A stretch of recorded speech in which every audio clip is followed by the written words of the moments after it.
The FBI's top priority remains counterterrorism for reasons that I think make good sense to the people in this room.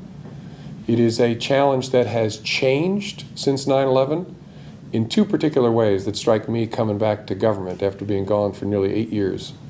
The terrorism threat has metastasized. By that I mean it has moved from being focused on core al-Qaeda in the Afghanistan-Pakistan region, which has been significantly degraded thanks to our men and women in uniform taking the fight to those people.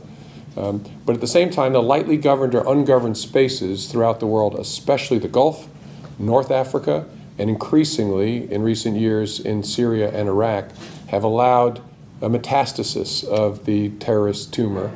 And those things have popped up in Yemen, in North Africa, and especially in the form of a couple of groups in Syria and Iraq. One of which is well known to you, I suspect, the group that the government calls ISIL. Another related group, another progeny of al-Qaeda, is a group called al-Nusra, or al-Nusra Front. These are dangerous groups that are flourishing in spaces that are not governed, so they find a safe haven. And that safe haven allows them to attract people from all around the world to their particular brand of savagery.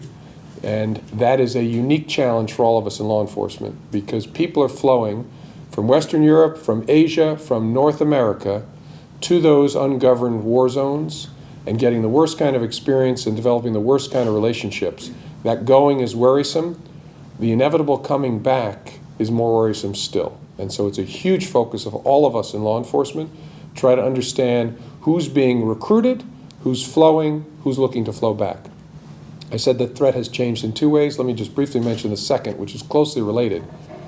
The growth of the internet, at the same time as the growth of these metastasized terrorist tumors, has created almost an industry online where these groups seek to motivate and train people to do their work, so that someone who's never even met a member of al-Qaeda or ISIL, in their pajamas, in their basement, gets all the motivation and the training they need to engage in some kind of sick jihad here in the United States.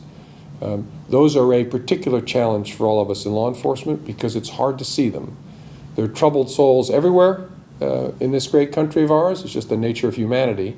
If they're in their basement getting all the jacking up they need through the internet and the training they need, we have a very small window to spot them before they might emerge and kill innocent people. So that remains an enormous focus of all of us in law enforcement.